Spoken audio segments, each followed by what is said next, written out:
สบายที่พี่น้องหมดสุขูสุคนวันสิมาอันถ่ายต้นหอมให้FCเบิ่งพี่น้องหอมป้อมที่อ้นปลูกก่อนอ้นสิเมื่อมหาไซเด้อพี่น้องเด้ออ้นก็เลยหว่านสิขี้ดินลงเบิ่งว่ามันสิขึ้นบ่นะแล้วก็เมื่อบ้านพี่น้องเลยมันอ้นกลับมาอ้นมาส่องเบิ่งแตกออกเลยพี่น้องเลยแตกออกคักปัญญังมันนี่ในพระอีตู่แน่กับอันนี้แหละเพราะว่าอ้นหวานน้อยหนึ่งเพราะปกตินะก่อนเขาสิมาปลูกเขาต้องไปแส่ก่อนแส่น้ำก่อนแล้วอ้นไปเห็นนางอันหนึ่งเนาะคลิปเราน่ะแล้วหวานตามตรงหน้าแล้วมันก็ยังเกิดนะอ้นก็เลยลองหวานเบิ่งว่าเกิดกันเลยได้พี่น้อยขึ้นนะมันอ้นก็สิปลูกซื้อนายผักแพรวพี่น้อยนายผักแพรวนายผักหอมเปรย์ผักบัวมาปลูกนี่กำลังงามพี่น้องกำลังงามนี่ตอนอ้นหวานนะพี่น้องอ้นลกหญ้าเนาะลกหญ้าแล้วเอาหญ้านี่มาปกนี่หญ้ามาปกให้มันขึ้นว่ะนี่งามคักเป็นยังพี่น้องกำลังขึ้นเดี๋ยวอ้นสิหวานอีกอ้นสิหวานอีกเด้อพี่น้องเด้อเพราะว่าอ้นซื้อมาถุงหนึ่งซื้อมา2 ถุงหนึ่งอ้นหวานถุงอ้นก็เลยมาหวานตามคลองกันพี่น้องเมื่อมันสิขึ้นบอกก็ขึ้นให้จบเชื่อพอได้เก็บกินปลูกอีกหวานเป็นในเลยพี่น้องเลยเนี่ยมาต้องเอาไปหม่าน้ำหม่าอย่างหวานเป็นเม็ดโลดมันก็ขึ้นคือกันพออ้นไปเบิ่งวิธีปลูกใน YouTube ต้องได้หม่าก่อนพี่น้องเลยเดี๋ยวอ้นสิเฮ็ดอีกหวานไว้อีกพี่น้องเลยอีกถุงหนึ่งก็อ้นมาใส่น้อยๆเดียวมันแตกออกละลายยังอีกตั้งครึ่งถุงหนึ่งข้าวอันนี้กี่เทพ3 ตาอันนี้บ่พอใจเอามาสามาเอามาบ่พอใจแล้วนะนี่มั่งมันก็อยากให้เฮาประกอบให้ตัวใดเบิ่งใบเตยก็งามๆนี่พี่น้องใบเตยอันนี้คือนายไปอีตู่อ้นหวานพี่น้องมันแตกแล้วเรียบร้อยนี่เดี๋ยวอ้นสีมันให้มันใหญ่ก่อนอ้นสีบงลกออกไปปลูกต่างหากนะเพราะว่ามันที่โพดมันนั่นแง่กันโพดอ้นจะเข้าไปปลูกอยู่ในบนสวนกบละนี่เดี๋ยวอ้นสีลกหญ้าพี่น้องเลยลกหญ้าแล้วก็สีมาปลูกอยู่ในแล้วปลูกผักบัวน้ำแน่ผักแพรวผักอนาหอมเป้พี่น้องเลยลกหญ้าลกหยังเพราะว่าเวียกอ้นกาเห็ดแล้วนี่เอาตู้ก็จะเอาเข่ามานำอยู่ในนี่แหละเพราะว่าเฮา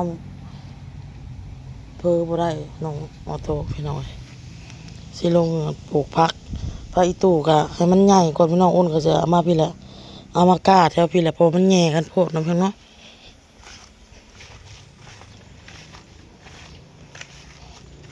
มะกล้วยนี่ก็ยังบ่ได้อันไหนอยู่มันหมดแล้วพี่น้องตัดทิ่มซะ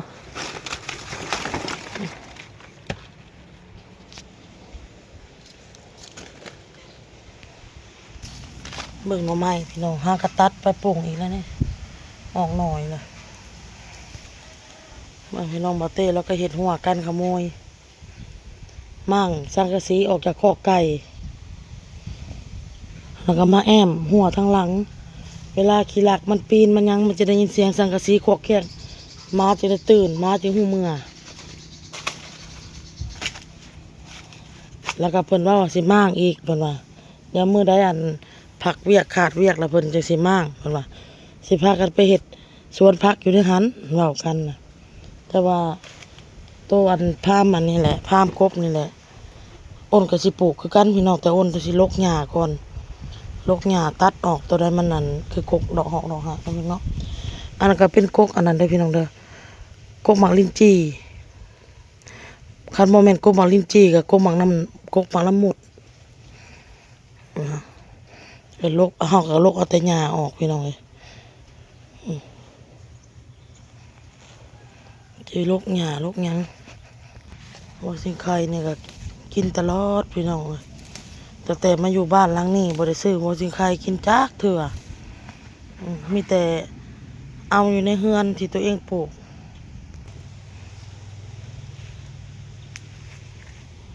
เห็ดหัวหน่อไม้นี่ก็โป่งยาวอ่อยได้นี่พี่น้องนี่ตัวนี้กำลังโป่งนอน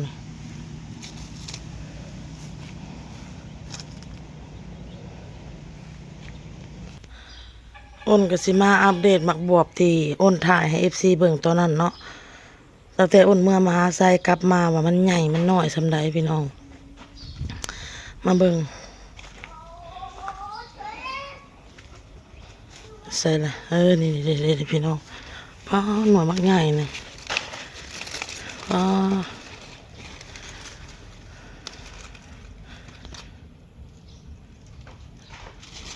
ปิดก่อนพี่น้อยปิดเอาก่อนมีกำลังเป็นพี่น้อยกำลังเป็นหมากนี่นะนี่กำลังเป็น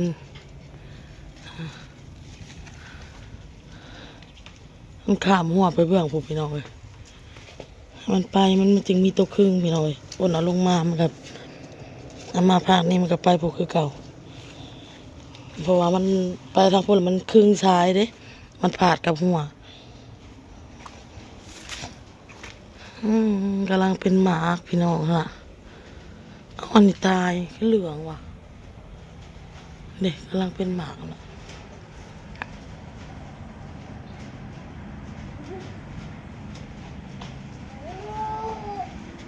เท่าโตกันนะไวไฟกับบ่ได้โทรมาแป้งเมื่อวานยังบ่ได้มามาเมื่อนี้เลยพี่น้องมาประเทศขี่รถมาแล้วเรียบร้อยเพราะว่างูกลับออกคือเลือกเพิ่นไปแป้งพี่น้องบ่รู้ไหนๆเนาะเพราะว่าสายไวไฟของอ้นละอ้นดึงนะพี่น้องดึงเขามาโค้งเขาเฮือนสแปงแล้วก็โค้งมานี่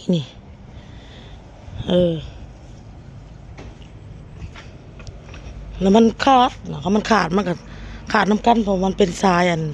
เข้าห้องยังตะข่ายดิเพราะว่าดึงเขาพร้อมกันยันซีเมนต์ทรายไวไฟแล้วขาดกองไว้อยู่ทั้งหนาเพราะว่าทรายตะกี้นะมันพาดกับโครงหลังคาที่เขาสีเห็ดเดี๋ยวพี่น้องเลยแล้วมันนี่เป็นเห็ดเลยยับมันขาดมันขาดแล้วก็เลยมันเห็ดในเฮาใส่ไวไฟบ่ได้ตาวันนี้เอามาใส่ลูกมันเหรียญบาทพี่น้องตั้งแต่อ้นไปไทยบ่เก็บไว้น้องอันนี้น้องตัวมันเล่นบางพี่น้องเทพสามตามาโดนใจเทพสามตามาโดนใจ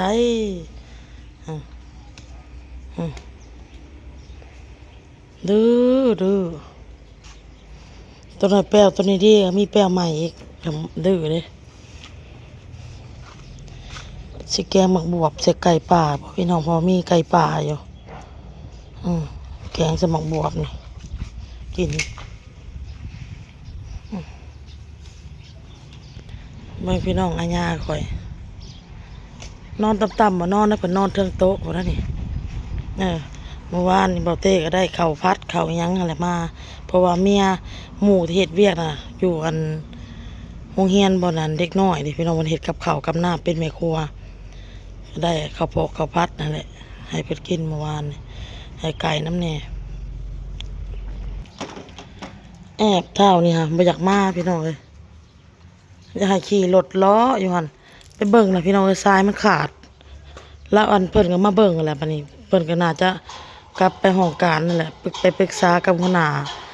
สิเฮ็ดแนวใดหั่นนะเพราะว่าทรายมันขาด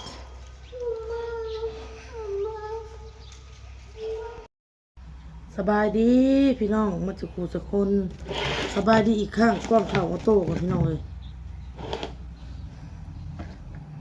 ไปเลาะเบิ่งแหละมันขาดพี่น้องเลยกระตัวทรายไวไฟน่ะขาดเลย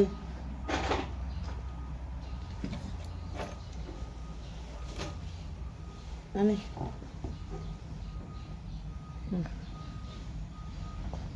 เพิ่นมาเบิ่งมื้อเช้านี่มาเบิ่งพอขี่รถออกสงสัยเพิ่นเลาะเบิ่งเอาแหละว่ามันเป็นน้ำหยังแล้วคือสิฮู้สาเหตุแล้วมัน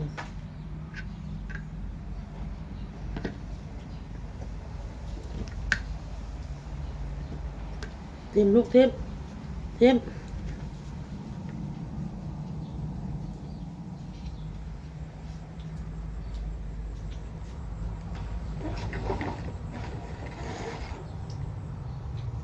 อันนี้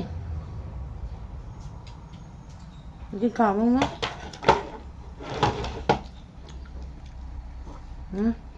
กับรถเนี่ยเอาเลย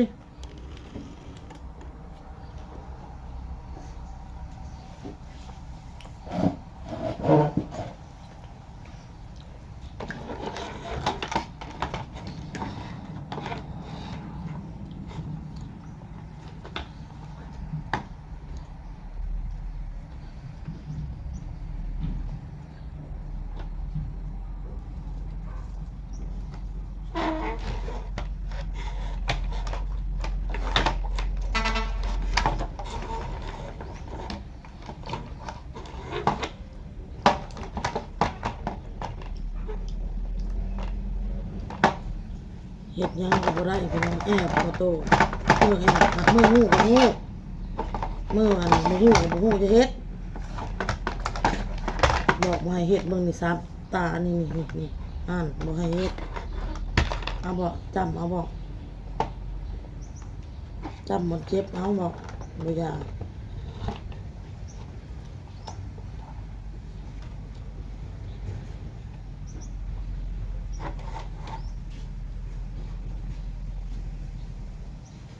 สิไปเสียหญ้าทางในให้มันแล้วพี่น้องเอ้ยแล้วก็สิเตรียมมันปลูกฝนมันก็บ่ได้ตกแหละฝนก็เช้าตกแหละปลูกผักปลูกหมีไว้กินน้ำแรงเอาไปละพี่น้องเอ้ยคลิปนี้ก็พอคลิปหน้าสบายดีพี่น้องบาย